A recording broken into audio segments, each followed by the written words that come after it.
my husband and I started very young. I had this idea to make a little bag and a wallet, and I remember him walking into my room at my parents' home. I was cutting on the floor, the wooden floor, making lines on the floor, not knowing that I need to cut with a cutting board. And him coming from an industrial design background, also still studying at the time, he was like, "What are you doing?" And then he obviously got involved, and we started YouTubing all these Japanese craftsmanship videos, thousands of them, just after each other every evening, learning how to hand stitch. And we did not think that it would become a business. Erin-Lee Petersen is the co-founder and creative director of Research Unit, a Cape Town-based brand reimagining sustainable design. What began as handcrafted leather goods on a bedroom floor in 2013 has evolved into a globally recognized label creating elevated apparel, accessories, furniture, ceramics, and lifestyle pieces. Through small batch production and local artisan empowerment, Erin-Lee blends craftsmanship, innovation, and conscious living into every creation.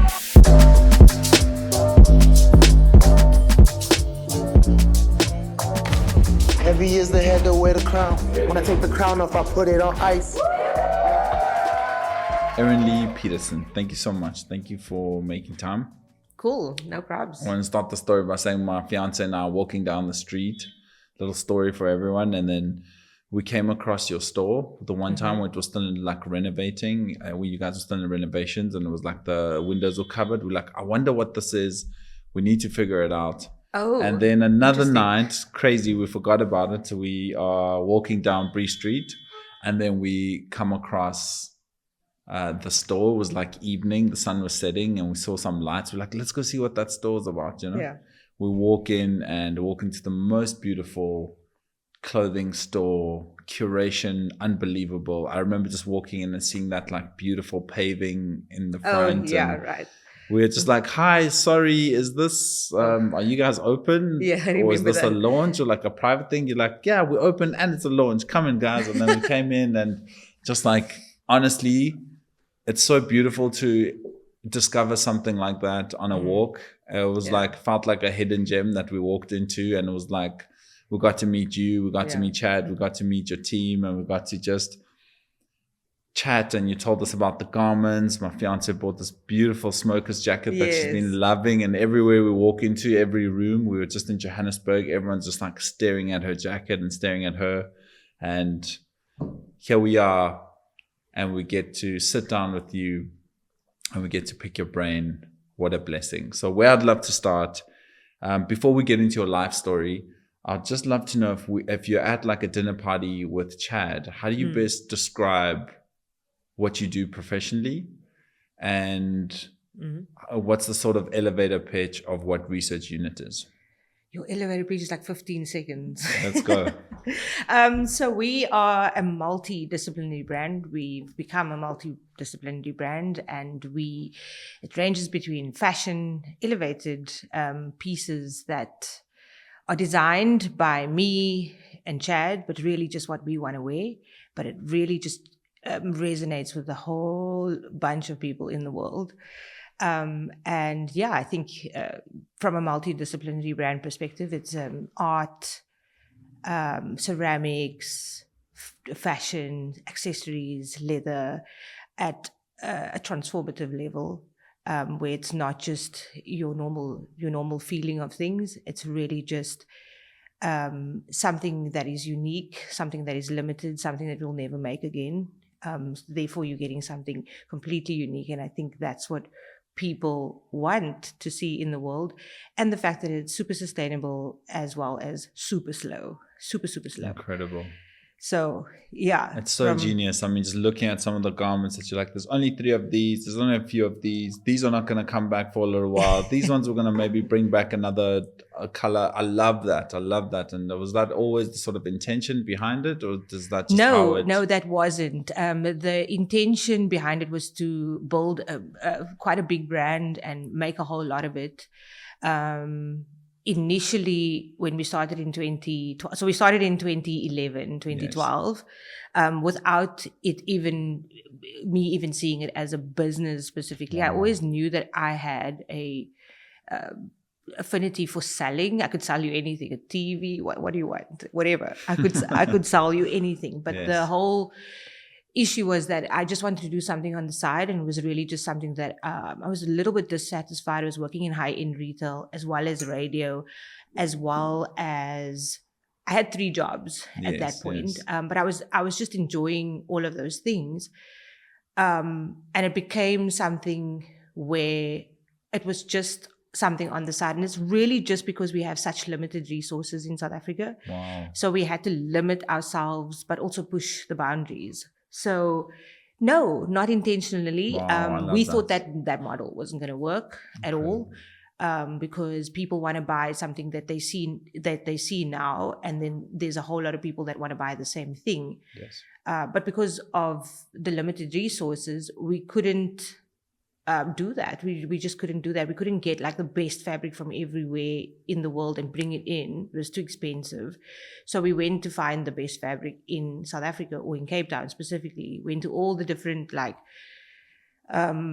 suppliers and found really good. This could be nice, and this could be nice. This could be amazing. This could be an amazing crop shirt or an amazing kimono or whatever. Amazing. And then that came about with regard to we went back to those suppliers. Can you get this again? No, that's done. That fell off a container, and we were like, oh. So that wasn't the intention. But now the way we work is, we'd rather buy that end of roll, that last raw silk that was left on that roll, and make a couple of limited pieces, because every one of those customers don't want to look the same. They don't want to see someone with the same jacket or same dress or same something else on. Obviously, there are certain pieces that we make over and over. Yes. But most not. So no, not intentionally at all. I love that. So it was like the byproduct of the environment you guys were in, that it ended up like. I love that so much, and it's like it's become something so special because of that. Yeah, you know? yeah. I love that. So indeed, yeah. on your story, so I'd love to know if we are now maybe watching a documentary on Research Unit, and it's going to obviously would have Chad's piece, which we will get into when Chad comes onto the show. But when we look at your perspective, where does your story start? How do you see that documentary opening up? Like, if you can just paint a bit of context on your background, and I'd love to take that to how Research Unit started. So what is the early context of your life? Do you come from fashion? Did you study it? If you can just paint the early picture of Erin-Lee Petersen. Sure. So no, I didn't study fashion at all. I worked in fashion for a while. So at the end of matric, I felt a lot of people don't know exactly. A lot of teenagers at that point, 18 years old, you get out of school, you kind of don't know exactly what you want to do. And for me, it was more, not that I didn't know what I wanted to do, it was more that I was a little bit multi-talented. So I came from performing arts and music, classically trained, piano, violin, could sing, all of those things. But I also knew I could speak, I could talk, I could present, I could stand on in front of a camera and not be nervous. The camera was my friend, type of thing. To the fact that I knew that fashion was also very much part of me. As growing up, I just remember being quite different. I remember not wanting to look like anyone else. And I never thought that would be anything. And then while I studied journalism. I ended up studying journalism because I wasn't sure exactly. So I thought, okay, cool. If I study journalism for 3 years, get my degree, and then move on to go back to performing arts, I would at least have some kind of backup. And everyone thinks that there is no plan B. I realize that now. But back then I was like, oh, if I get my degree, then, my parents will be happy. Everyone will be happy. And if need be, I need to fall back on that, then I'll fall back on it. And the only real reason why I did journalism was just because I always wanted to travel. So I was like, okay, I'm going to do journalism because I want to travel. I can write pretty well. And that taught me a whole bunch of things. But in that time, I had to work. I had to study and work at the same time. We, as a family, never really had a lot of money growing up. So we just had the money for the basic necessities. So I was like, okay, cool. So I started working at like 14. I started in a burger place, not flipping burgers, but being a cashier basically. And then as I went through life, I started working in retail, normal retail. And then through my boyfriend, who is my husband now, he got me into this other high-end company called Paul Smith. Yes. Paul Smith is still around, and Yes. I started working at Paul Smith, and then I left Paul Smith and I went on to work for a company called 2A, Absolute 2, where they sold like really high-end products, still there today.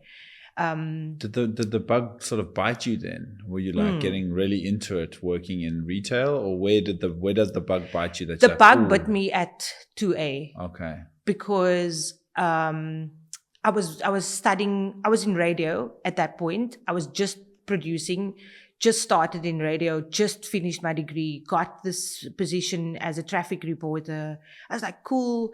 But what station? That was at Good Up FM at the crazy. time. Okay. And prior to that, I had done like some KFM like news internships and so forth. And then Good Up FM called me and they wanted me to come on board, and I did. But it was freelance. So I was like, no, I'm not making enough money in this. I can actually, this is a 3-hour gig and then I'm done. So I have so much time in my day. And this was when I was about 21, 22 years old. And I was like, well, I'm going to go work in retail. So I worked at Paul Smith, then moved to 2A, and that's where the bug bit me. And then what was so it I was about working. the place? I was working for with brands such as Bottega Veneta, Celine, Jean Paul Gaultier, Christian Louboutin, all these big brands. And what fascinated me about this was like I could definitely create my own bags and wallets and stuff. And what was frustrating was that all of these luxury goods, like these big brands, Prada and all of that, there was no, it wasn't coming from South Africa. It was coming from everywhere else in the world. And I was like, you know what? I'm going to appease my frustrations and I'm going to start buying offcuts of leather and I'm going to start making my own luxury goods. I obviously had no idea what I was doing. And that's essentially why it's called Research Unit. Because my husband and I started very young. I had this idea to make a little bag and a wallet, and I remember him walking into my room at my parents' home. I was cutting on the floor, the wooden floor, making lines on the floor, not knowing that I need to cut with a cutting board, one of those rubber cutting. I had no idea. And him coming from an industrial design background, also still studying at the time, he was like, what are you doing? And I was like, I'm just making a little wallet. And then he obviously got involved, and we started, YouTube had just also come out a few years before that. So we started YouTubing all these Japanese craftsmanship videos, thousands of them, just after each other every evening, learning how to hand stitch. And we did not think that it would become a business. Not at all. Not at all. We got married then in 2012. I left absolutely because I got a breakfast show position at Good Up FM, and I obviously was able to earn more money, but I knew that my focus had then needed to change. But I'd still carry on with the card holders and the little wallets and stuff. And then Chad had applied for, both of us applied at Design Indaba, when Design Indaba was still like a big exhibition, and all these brands could come there and like show off their stuff. And I never got in with these like little card holders. I don't know why. It was quite cool. I didn't get in, but he got in as like a furniture brand because he comes from industrial design. So he's like tables, which is now still standing in the store. Wow. He had his table out, and he was like, you know what? Just put your wallets on the table. And I was like, cool. Moments later, or that whole weekend of Design Indaba, there was no interest in the furniture. I kept laughing about it. There was no interest in the furniture, but only interest in that little leather goods that were on the table. And we had about just under 100 orders for nothing was paid for, because we had no card machine, we had nothing. And we got married, we went to Design Indaba, we did the whole process of doing that. We had 80 orders, and I had to go back and phone all these people. Do you still want it? Do you still want it? And each and every one of them said, yes, we want the card holder. We will pay for it. Yes. Okay, this is how it's going to work. And we were like, what? That was the part where we realized that it could be a fully fledged business. Wow. This could definitely be a business. So we took up that opportunity of just appeasing that frustration and started making more and more things. Wow. And started not calling it luxury specifically, but it was more superior quality products. And then it went from there to SAB Kickstart. From there, we won this SAB Kickstart award in that year, where both of us had to do a micro MBA course in order. It's almost like Shark Tank, where they scrutinize what you actually doing, and you say, I need so much investments, you need to help my business, this is where it's going to go, you have to have a business plan, all of that. We had no idea what we were doing. Nothing. Absolutely no idea, but we won that competition. Incredible. And then from there onwards, they said, well, you need to open a little factory in order to manufacture your goods. No one could manufacture our goods the way we wanted to, because no one could hand stitch. No one could learn to hand stitch like that, because we already learned that from YouTube. So we already mastered that hand stitching techniques. So when we went to any other factory where we wanted to have bags or wallets or luxury leather goods made, there was no other factory that could do it. Only we could do it. So we decided to open our own factory and employ people from the Cape Flats or people from the townships, and then teach them how to do all the work with the machines and all of those things. And then that's where it started to become a fully fledged business. I eventually gave up radio, because I didn't find joy in it anymore. I found joy in the factory. I found joy in also the factory needed me, because it needed someone to run it, manufacturing, and I had to focus my energy on that. I was getting up for the breakfast show at that point. I was getting up at like 5 in the morning or 4 in the morning, getting to the show by 5, prepping, doing all of that, finish by 9, then go to the factory till about 5, 6 o'clock in the evening, and then being completely exhausted, and then going back the next day and doing the same thing for 5 days, 6 days of the week. Crazy. So I had to give no, we didn't have kids yet. We had no kids that time. Okay. So it was, and I wanted to have kids, but at that point I knew that I was so strongly and highly wired that I was like, you're not going to have kids when you are doing too much. So I gave up that part and I focused completely on research unit, which. And the name had already been developed when you guys were at the Design Indaba, where the name was on it already? The name was part of the fact that we did the YouTubing, but then Chad took the name for his furniture business at the time. And then my name was ELP 710, weird name anyway, which stood for Erin-Lee Petersen, and my birthday, which you will still find on some of the older logos. Yes. And then his was Research Unit. His furniture brand was called Research Unit, but also because he did all the YouTubing, helped me. And then he was like, okay, let's just call the furniture brand Research Unit. And then we did. And then when the furniture thing didn't work out for him, whatever, I was like, why don't we just call it Research Unit? It's a cool name. Yeah. It's not like we're not doing research. We're always doing research. Like we have no idea what we're doing. We have to research. And because it was 2 people, we called it Research Unit. So we were like, okay. So yes, since 2011, 2012, the brand has always been called Research Unit. Incredible. Yeah. Incredible. What a great story. And it's like you can really feel Chad's design skills in the store as well, from a furniture perspective, just like how everything is laid out, structured. I love that. And then when does the store happen? Does that much later, or the store from happened factory? 2 years? So we were at the neighbor goods market Okay. for some years, 7 years. Saturday. It was a Saturday market at that time. It was very artisanal at the time as well. We started that market towards the end of 2012. So Yes. Design and Dabba was the beginning of 2012, Feb, around there. And then the end of 2012, we had applied and we got into the biscuit mill. The old biscuit mill had a little market. They still do. We had a little market there, and we started the 1st of December. I remember the 1st of December was a Saturday in that year, and we started. And we had done that for 7 years.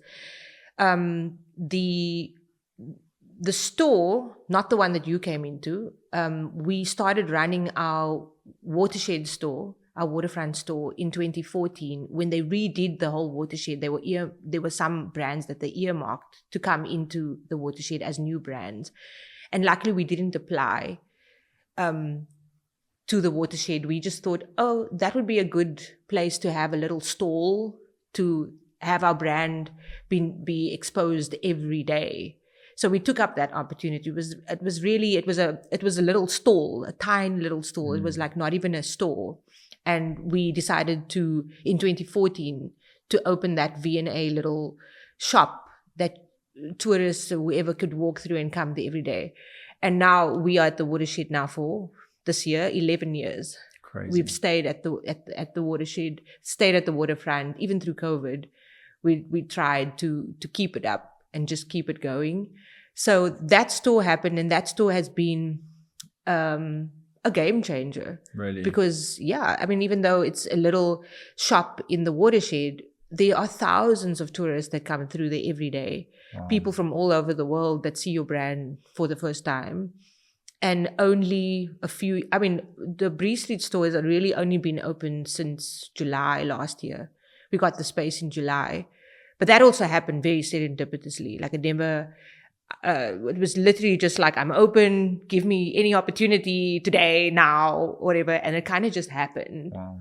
I think I was looking for a store. I was looking for a bigger space because the watershed is tiny, even though it does really well. But the watershed is tiny, and there was a lot of stock in a storeroom somewhere that wasn't being shown on a floor or in a shop. So I was like, imagine like you pay rent, yes, but then you also can sell the stock. No one can see this here. So that second store, that Bree Street store, was inevitable. That was going to happen at some point. And the store, the brand since 2012, since 2014, that's pretty much what it was. It was actually just canvas and leather, luxury leather goods. That's what it was. Crazy. Initially. We only really brought the fashion out just before COVID. And blessing, obviously, in disguise. Yeah, it's mind-boggling that you guys have. That's not long at all. No. And the quality you guys are doing, and the variety and your choice of garments, and it's incredible, man. I would say you guys studied that and did that your whole lives. You would never ever say you guys basically took it up. Like, that fashion part is like, since COVID, feels like you guys have been making clothes your whole lives, But I think it's also coming from that high end, that working in high end retail, Celine, being exposed to Balenciaga, absolutely, being able to turn that garment inside out and see how it's made. Exactly. Kind of having a really good eye and knowing what you want, and it really is that. I don't make clothes for other people. I make clothes for me, because clothing for me it should be seen as an art and as design, and that is just what it is. And I make clothes for me. If I can't wear it, I'm not going to make it. Like if it Amazing. doesn't work for me, like I'm not gonna. That's beautiful. It's so personal. I love that. Yeah, and so therefore, like, but I also feel that clothing. I mean, in the world of consumerism and sustainability, for me, clothing is definitely something that you should consume, but as an investment. If it's something that will last really long, something that's timeless but yet transformative at the same time, you should definitely add that in your wardrobe. Like, and that's why I make clothes.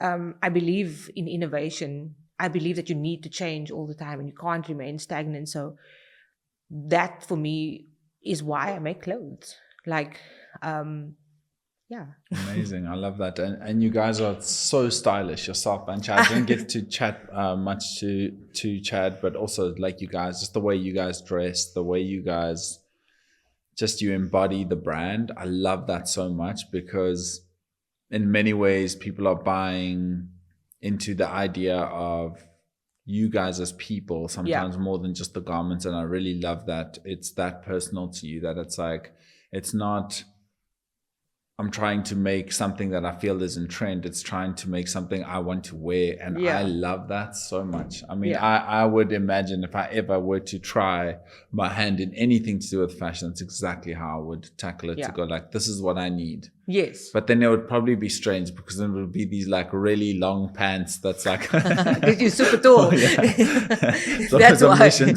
But actually, funnily enough, like our jeans are super long. They're super long. They work for a lot of tall people. Amazing.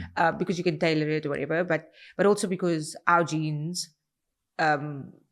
out of a lot of people's jeans, you can roll up and it still looks cool when you turn it up at the bottom. But anyway, so I'll definitely I got come past and check them out. Yeah, definitely. Tell me, so, and if we're speaking just the economics of fashion, right? And you guys are manufacturing everything in Cape Town? Yeah. Everything. That's insane. Yeah. So I don't mass produce. I have been working with one very special lady that I met during COVID. It's through another person and through another other person. I met this lady and she's my sample hand. I have a really close personal relationship with her. She loves what she does. And I can talk to her like she just gets me. She gets the design. She comes with a pattern. I come to her with a pattern and then she does it up and she literally tells me this seam doesn't work with this seam. This facing is too big. This, you should use, like she corrects the whole thing. Yes. Like the first sample is usually the one that's like the weird arb sample. She makes it almost perfect. Wow. So yes, I work with 3 different women at the moment on the Cape Flats. So I'm not doing the work myself anymore. I'm not teaching people how to do it anymore. That was super draining. That was super hectic. It was energy sucking as much as it is an amazing impact. Like you have to do what you feel is necessary for your own soul. And so I moved out of that and decided to work with people's strengths, as opposed to, so everything is manufactured here, but very little. So we don't even make more than 100 or even 70 pieces in one style at a time. We only make between 30, maybe 70, depending on the cut. Wow. Once that is done, it's done. It's also really just a way of me managing the cash flow very well. So I only buy just enough. So it's a Kaizen just enough method, just in time method. Where I buy only what I need for that order. They cut the order and the fabric's gone. It's all up. The offcuts go into packaging and nothing gets wasted. Wow. I only work like that because for me, it's more important to make an impact on the smaller person's life. Like the one lady, or actually all three ladies work in their house with their own machines. If I see that, oh, okay, cool, you don't have a bar tack machine. Okay, let's see how we can work this. I'll buy a bar tack machine for them and I can get them more work because now they can maybe do the jeans, maybe can do something else and make it look better in quality. But yes, I feel that it's very important to make everything here. not to mass produce it here, but to make it in Cape Town, because I can control the number of goods coming out. So our whole slogan is making fewer products, empowering communities, making fewer products better. And that's exactly what we do. Brilliant. So we make a little bit at a time. We sell that. Once it's sold, it's gone. We make a few more. And that's the way we work. Genius. Yeah. Yeah, that's amazing. the only... I love that. And it's so scalable in the sense that you're managing the cash flow, you're managing the growth, you're managing, and you guys are doing this full time, eh? Yeah. Okay, incredible. How many people involved in the whole company? If you had to look at sort of staff from front end, working in the store to working on garments. Everybody, there's about 12. 12. Okay. Incredible. 12? Yes, 12. Okay.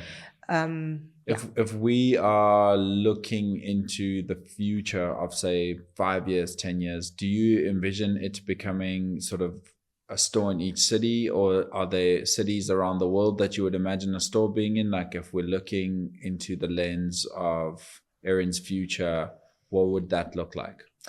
Yeah, definitely. Not maybe a store in each city. I don't want to... I'm a quiet luxury brand. Like, I don't want to be everywhere, especially because I want each and every garment to feel like it's unique. So definitely Cape Town, definitely Japan, maybe just a little store in Japan. It's very difficult to, I think, manage things from afar. We've tried a little pop-up when we had the bags, when we were fully blown on bags. We tried a pop-up in Berlin through a friend. It did very well. It was a pop-up. So we did that for 6 months, but very difficult to manage from that perspective. At the moment, we are working with an agency overseas who is trying to get us into a bit more higher end stores in the US, in Asia, as well as Europe. Europe's a bit difficult at the moment, but the US and Asia love the pieces, and he's trying to get us that far. But I think the next step is still V&A Waterfront. We are working on that. We have a really good relationship with them. So out of the watershed, we will be soon, hopefully. Incredible. That would be so amazing. Jeez, I imagine walking into something like Brie in the waterfront. Exactly. So the point is to not just open too many stores. It's not about that kind of growth. It's more about giving them coming in as a destination and as an experience. So you will make a way to fly to Cape Town just to come to Research Unit for that experience. So right now we'd really just like to work on more experiences, give customers more of, and besides an experience, just that customer service that is not really seen as much in South Africa as it should be. Yes. So, and make them feel like it's not supposed to be Japanese, but how the Japanese treat every single customer that walks through their door is like that customer is the most important person. So it's more about the experience than just opening a whole lot of stores. We're not really, I love that special, it's that attention to detail. There's a lot of Japanese sort of influence as well on a few of the garments as well. Is there some sort of ties to Japan or? So my grandfather is apparently from Japan. Yes. His parents moved. Okay, so actually his dad is from Japan, and then his mom is from Vietnam, and then they moved to South Africa when he was 3, and then I didn't get to see him. So they had one kid, which is my mother. My mom's mom, my grandmother, is Indian. So there's a lot of like Eastern influence, but all South African. Yes. They came to Joburg apparently and opened up a little corner store. How ironic. Little corner store. Crazy. And I suppose that's where the influence comes from, I guess. Yes. But no, it's really, I am in love with that Scandi Japanese way of life, just way of life, that slow living. Everything is considered, everything is artisanal, everything is very pedantic about how things are done. And so that's why it just kind of lends itself to being Scandi or Japanese. It's not, the influence is there, but it's really just how I feel I should be living. And everything's got purpose and everything's got its place and everything's it's more mindset than and I see that actually in the garment. It's not like a direct influence and that's what we're trying to be. It seems like something you really resonate with and something that embodies you as a person. I love that. Tell me, we're manifesting now. Are there any local brands and any global brands that you would see a collaboration happening with Research Unit? If you could give me 2 local, or if there isn't any local, if it's just 2 global brands or 2 individuals around the world that you like, if myself and this person were in the same room, we would make the most incredible things. Locally, I can't think of the top of my head locally. We are collabing with 2 people of influence though. Yasmin Fermi later this year, and then Ethan Kiefer, who are both very much into they're not just people of influence, they are actually highly affiliated with good pieces and how to style them. But internationally, if I were in the same room as Rick Owens, I would definitely want to collab with Rick Owens. I mean,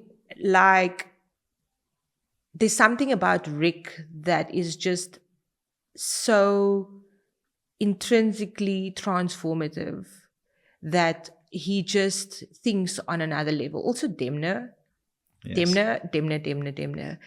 A lot of people are like, but he's going to Gucci. Like, what is he going to do at Gucci? He's going to look just like Balenciaga, whatever. No way. Demna is... there's people who are like born to do this thing, and he's like the guy actually creating the garments. Like exactly. That guy is the whole purpose in life is to do that one thing. Exactly. And he pushes it. He pushes the boundaries. So don't underestimate Demna. No, definitely. Internationally, yes. There's a lot of underdog brands that are doing really, I can't really think off the top of my head exactly who they are. But there's a lot of beautiful Asian brands that are doing really, like in South Korea, doing really, really well at the moment that I'd love to collaborate with. There are so many. Not that I can think of the top of my, Uniform SA, Uniform ZA, they're doing pretty well at the moment. A collab, because we kind of are, I wouldn't say the same at all, but very much on the same wavelength of thinking and pushing boundaries. But I don't really know the person, so maybe he's listening. Yes. I love that. Yeah, that's cool. There's a lot of beautiful brands though in South Africa, and a lot of them are starting to realize that it's quality over quantity. Yes. Also because they're also limited. South Africa is so far away from the rest of the world. We have to be limited. We can actually not. Our resources, we have to work with what we have, which is so beautiful. But I love that. I think there's a few that could also, just off the top of my head, the Rosie and Vittoria could be a cool little, you guys could be a cool collab, really cool together. And I know her sister also works in a bit of leather goods as well, so it'd be interesting for a take you guys would have. Even maybe Bob the stylist with Boys of Soweto, you guys could do something, because he's cardigans. I imagine that cardigan with your guys' flair on it. Oh man! Oh my word! Yeah, you're giving me so many ideas right now. But that's really, really epic. Now tell me, if someone is listening to this podcast, and I know no 2 paths are the same, but someone is seeing themselves in you right now, Erin. There's a girl at home going, I'm 18, I'm about to step into this path. Doesn't only need to be a girl. If there's someone who just resonates, anyone who resonates with your story and resonates with your path and goes, I feel and I see myself in her. What is some word of advice would you give someone who is about to take the step in this journey of starting their own brand, their own clothing brand, their own path that is somewhat similar to yours? What is the blueprint you would give them? My blueprint is to be consistent. Consistency is key in anything that you do. It's pretty hard to be that, just that. There are days where you feel like you want to give up. There's days where last week was actually one of those weeks for me, where you're just so overwhelmed with everything. Kids, homework. Oh my God, homework. Kids, homework. But running your business, just dealing with everything, you can get so overwhelmed that you forget that it just was a theory week. But understanding that consistency, just like pick yourself up again, have that drive, have that determination, keep pushing through. Just keep pushing through. Don't quit. I almost quit during COVID, just after COVID. It's very easy to quit. It's very easy to say, cool, I'm going to start a business. And then you realize that like, this is really hard. And that's the other thing that is also important when you're starting a business. A 9-to-5 is hard. Your boss is hard. You're having to commute on a taxi every day. That was me at one point. That's hard. Anything is hard. Life is hard. It's not easy, but you have to choose your hard. Like, you have to make that choice. And then the other thing is surrounding yourself with the right people. I have lost friends down this path because I realized that I've lost friends, but for the good, because I also realized that those friends were not going to where I was going. My path was different. So if someone's like sort of holding you back or you can't do it, a lot of people told me, you can't do it. Some people still say, you're still doing that business, with the card holders, because they maybe not filled in or whatever. They still, never mind what people think. Never mind. Just keep on pushing through. Like, it's so hard to understand that to a large degree. Like, no one understands your grind. They just see the Instagram, or they just see, you just saw my store. No one understands like the procurement process or the production process or all the nitty-gritties and cash flow and this and that, whatever. They don't understand that. Do things incrementally every day, chip at it every day, and just be consistent. And my little boy poor little boy, he's named Kaizen. Kaizen means, it's not a name, it's a philosophy, but it means to chip away at improving yourself every single day. And you just need to work on that and be positive. Just open your mind up to new opportunities and tell yourself that, like, manifest that, like when you open your eyes in the morning, go, I'm really grateful for what I have, and I'm really open to other opportunities that I may find today. Be open to that. The more you tell yourself that, you don't actually know how strong those words are when you say it. And you start to like waft off like any weird energy. It just like happens so naturally. So, I mean, yeah, that's kind of, Chad would probably do it much better than me. But no, I think you really hit the nail on the head, and you've touched on such important points, and you articulate yourself incredibly well. And I think that's so powerful. Like, that's such a strong message to leave people with. From my side, I just want to say, I think you guys are onto something so incredible. I don't doubt there's going to be a day I'm going to walk past a street on, whether it's on Rodeo or in Soho in New York, and I'm going to come past the research unit and be like, oh my word, how incredible. Like, I'll have this moment and I'll be like, wow, the same thing happened to me on Bree Street, and here we are. Like, it's that good. Like, it really is. And, yourself and Chad, you have this like sparkle in your eye when it comes to Yeah. your brand, and you guys are like, it feels like you started yesterday. It feels so new. It doesn't feel like something where you're like, oh, we have to keep doing this. It feels Yes, like you guys yes. are so excited about this, and so inspiring to see. And as parents, being able to juggle this whole thing and growing it the way you guys have been growing, in your aspirations and a new store and more people, and doing it incrementally as opposed to just like trying to throw money at Yeah. it and grow it as soon as possible.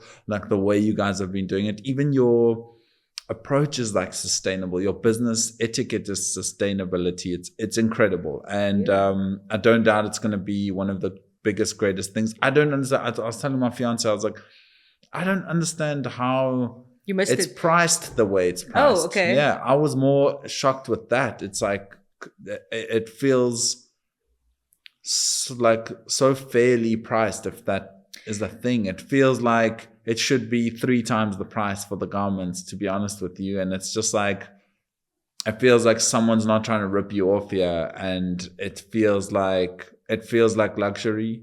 Yes. Yet it feels attainable. It feels like the next best thing to happen in the fashion space in South Africa. So big shout out to you, and big shout out to Chad, and thank you so much for making time. Thank you. Anything else Thank from your you. side? No, you've ended it off so nicely. I am really, really happy and honored to be on your show. Thank you. I really appreciate your words. And you probably will see me somewhere in the world, Absolutely. at a little store or whatever.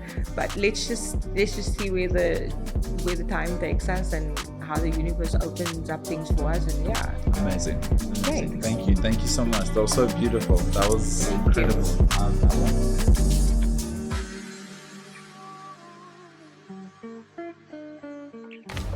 Heavy is the head to wear the crown. When I take the crown off, I put it on ice.